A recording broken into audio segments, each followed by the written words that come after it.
আপনি শুধুমাত্র কলকাতা পোর্ট, কলকাতা বন্দরের নাব্যতা রক্ষা করার জন্য আপনি একটা দেশের ক্ষতি করে দেবেন? এই দেশকে নাকি আপনারা বন্ধু মনে করেন, এই দেশের স্বাধীনতা যুদ্ধে নাকি আপনারা অবদান রেখেছেন, এটা সত্যি কথা, কিন্তু আপনাদের অন্তরে তো তাহলে প্রকৃত ভালোবাসা, প্রকৃত বন্ধুত্ব ছিল না। যে 3 বছর, 3.5 বছর যেতে না যেতেই আপনারা গঙ্গার উপর একটা বাঁধ দিয়ে দিলেন। নিশ্চয়ই আমরা আমাদের প্রতিবেশীদের সাথে সৎ প্রতিবেশী সুলভ সম্পর্ক থাকবে, কিন্তু সেটা সমান মর্যাদার ভিত্তিতে। প্রতিদিন গোসলে সিরামের উজ্জ্বলতা, মেরি সিরাম সোপ বার। কি দরকার ছিল এই ফারাক্কা বাঁধের? এই প্রশ্ন তো আসতে পারে। সব কথা, চুক্তি, গ্যারান্টি ক্লজ, নানা কথা আছে, কিন্তু প্রথমে যদি এই প্রশ্ন আসে যে কেন আপনারা এটা পরীক্ষামূলকভাবে চালু করতে গেলেন, কেন আপনারা ফারাক্কা ব্যারেজ আপনারা করতে গেলেন, কি দরকার ছিল? আপনাদের দেশেরই একজন বিখ্যাত ইঞ্জিনিয়ার, তার নাম হচ্ছে কপিল ভট্টাচার্য। এই কপিল ভট্টাচার্য তিনি এটার যে একটা বিরূপ প্রভাব হবে শুধু বাংলাদেশে নয়, তৎকালীন পূর্ব পাকিস্তানরা এটা এই ফারাক্কা ব্যারেজের কথা, এই গঙ্গার উপর ব্যারেজের কথা অনেক আগে থেকে চলছিল। ব্রিটিশ আমলের শেষ দিক থেকে কথাটা উঠছিল যে গঙ্গার উপর একটা ব্যারেজ করতে হবে। এটা করতে করতে 50-এর দশক, 60 দশক থেকে এটার উদ্যোগ শুরু হয়েছে। তখনই তাদের দেশের চিফ ইঞ্জিনিয়ার কপিল ভট্টাচার্য বলেছেন এটা সর্বনাশ হবে এটা, এবং তিনি প্রতিবাদ করেছেন। এবং যেটা জানা যায় একটা পর্যায়ে শেষের দিকে তিনি পদত্যাগে করেছেন, এটা শুনেছি। কিন্তু নীতি নির্ধারকরা এই কথা শোনেননি।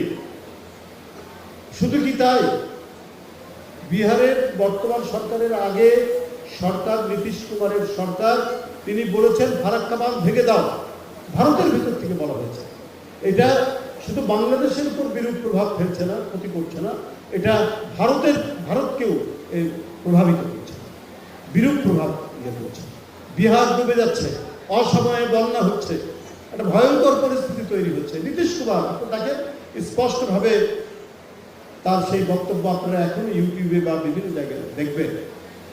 তিনি স্পষ্ট ভাষায় বলেছেন যে ফারাক্কা বাঁধ তুলে ফেলো, সরিয়ে ফেলো, ভেঙে ফেলো।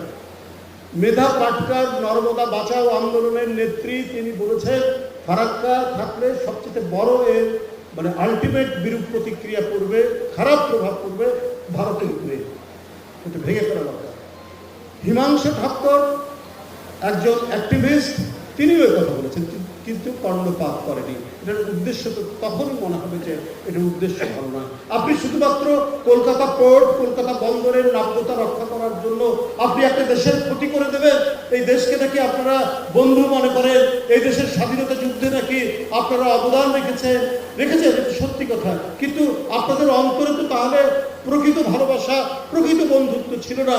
যে 3 বছর, 3.5 বছর যেতে না যেতেই আপনারা গঙ্গার উপর একটা বাঁধ দিয়ে দিলেন, যে বাঁধে আমাদের ভয়ঙ্কর রকমের পরিবেশগত, ইকোলজিক্যাল যে বিরূপ প্রতিক্রিয়া হবে, যেটা আমাদের ইয়েরা এখানে বলেছেন, যারা আজকে আলোচক ছিলেন তারা খুব সুন্দর করে বলেছেন। আমাদের একদিকে লবণাক্ততা বাড়ছে, আমরা তো নিজে ওই অঞ্চলের, রাজশাহী অঞ্চলের লোক, আমরা দেখেছি।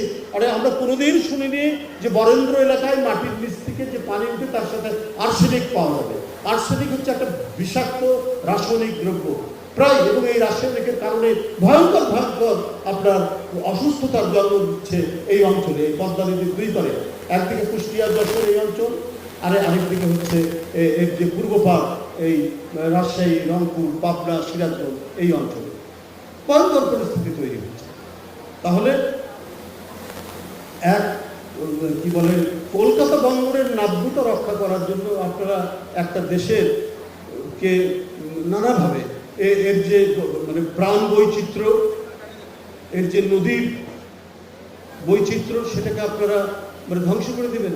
আমি যতটুকু পড়েছি, আমি তো বিশেষজ্ঞ নয়, যে আমেরিকার বহু নদী থেকে ড্যাম, স্যার যে কথা বলেন ডক্টর আইনুল বিশ্বাস, যে বাঁধের যে মানে বাংলায় বাঁধ আর ইংরেজিতে অনেকগুলো আছে, এমব্যাঙ্কমেন্ট আছে, সেটাও বাঁধ, ড্যাম সেটাও বাঁধ, এরকম ড্যাম যেখানে পানির গতিপথ সরিয়ে দেওয়া যায়, এরকম 100টা নদীর উপর দিয়ে ড্যাম তুলে দেওয়া হয়েছে শুধুমাত্র নদীর স্বাভাবিক প্রক্রিয়া, স্বাভাবিক মানে চলাচলকে অব্যাহত রাখার জন্য। আমেরিকাই করেছে। শুধু তাই নয়, আপনি যদি একটা সাপের মুখকে যদি চেপে রাখেন তো সাপ কি হবে? নিঃশ্বাস বন্ধ হয়ে ছটপট, যত বড়ই বিষাক্ত হোক, ছটপট করতে করতে সে মারা যাবে। একজন গ্রামের লোক এই কথা বলেছে, আমি বিবিসির এক প্রতিবেদনে পড়েছি। সে বলছে যে ঠিক তেমনি ভাবে নদীর আপনার মুখ যদি বন্ধ করে দেন, গতিপথ যদি বন্দি করে দেন, দিকে ডাইভার্ট করেন, তাহলে নদীটা মরে যাবে আলটিমেটলি, তাতে কারো কোনো লাভ হবে, ভারতেরও লাভ হবে। যাই হোক, বক্তব্য দীর্ঘায়িত করবো না। আমরা অনেক জেনেছি, আমরা শুনেছি, সেটা আমরা মনে রাখবো। আপনার সকলকে ধন্যবাদ জানাচ্ছি।